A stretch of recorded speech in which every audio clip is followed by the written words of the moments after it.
আরজিকর মেডিকেলে ধর্ষণ ও খুনের ঘটনায় ন্যায় বিচারের দাবি ও চিকিৎসকদের অন্যায়ভাবে পোস্টিং দেওয়ার অভিযোগে পথে চিকিৎসকরা। প্রতিবাদে বুধবার কনভেনশন ও মিছিলের ডাক। বিকেল ৫টা নাগাদ জমায়েত কর্মসূচি আরজিকর আন্দোলন মঞ্চের। অস্বচ্ছতা সমস্ত ক্ষেত্রে পরিলক্ষিত হচ্ছে, চাকরি দুর্নীতি হোক, নিয়োগ দুর্নীতি, সমস্ত যেভাবে অস্বচ্ছ, ঠিক এই ক্ষেত্রেও একই রকমভাবে অস্বচ্ছভাবে প্রতিহিংসা পরায়ণ হয়ে এদেরকে প্রতিবাদী কণ্ঠকে দমন করার জন্য এদের এই পোস্টিং। এর বিরুদ্ধে আমরা তাদের পাশে আন্দোলনে ছিলাম।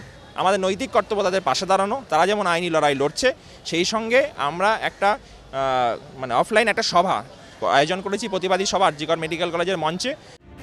আরজিকর আন্দোলনে যে ৩ তরুণ চিকিৎসকের নাম সামনের সারিতে উঠে এসেছিল, ৯ মাসের ব্যবধানে সেই ৩ জুনিয়র চিকিৎসকের বদলি অর্ডার ঘিরে বিতর্কে তুঙ্গে উঠেছে।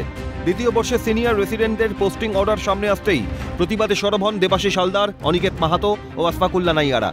জানা যায়, কাউন্সেলিংয়ের সময় দেবাশিস হালদারকে হাওড়া জেলা হাসপাতালে অ্যানাস্থেশিয়া বিভাগে সিনিয়র রেসিডেন্ট হিসেবে দেখানো হয়েছিল। মেধা তালিকা বেরোলে দেখা যায় পোস্টিং অর্ডারে তার নাম রয়েছে মালদার গাজলের সাব ডিভিশনাল হাসপাতালে। শুধু দেবাশিস হালদারই নন, আশফাকুল্লা নাইয়া, অনিকেত মাহাতোরও পোস্টিং অর্ডারে বদল দেখানোর ঘটনার অভিযোগ প্রকাশ্যে আসে। বুধবার আন্দোলনে যোগদান চিকিৎসক অনিকেত মাহাতো।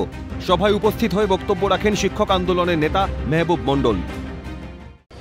দেবাশিস হালদার এবং আশফাকুল্লা নাইয়ার প্রতি যে অনৈতিকতা, অস্বচ্ছতার জায়গা করা হয়েছে, স্বচ্ছ মেরিট বেসড যে কাউন্সেলিং প্রক্রিয়া, তাকে যেভাবে ভায়োলেট করা হয়েছে, তার প্রতিবাদ জানিয়ে আজকের আমাদের প্রতিবাদ সভা এবং মিছিল। অনৈতিকতা হয়েছে, সেই অনৈতিকতাকে তো মেনে নেওয়ার কোনো প্রশ্ন আসে না। সেই জায়গা থেকে আমাদের আজকে জয়েন করছি না আমি।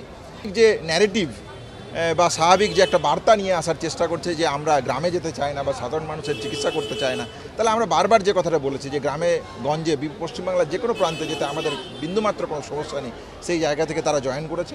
এই অবিচারের জায়গা থেকে আদালতের রাস্তা খোলা আছে। কিন্তু কাউন্সেলিং না মেনে পোস্টিং দেওয়ায় স্বাস্থ্য ভবন অনৈতিক কাজ করেছে অভিযোগ জুনিয়র ডাক্তারদের। পোস্টিং বিতর্ক নিয়ে পরামর্শ নিতে হাইকোর্টের দ্বারস্থ হয়েছেন দেবাশিস অনিকেতরা। কিন্তু এই দাবি আদৌ মেনে নেওয়া যায় কিনা সেটাই দেখার। কিশোর মুখোপাধ্যায়ের সঙ্গে বিপ্লব চক্রবর্তীর রিপোর্ট, ক্যালকাটা নিউজ।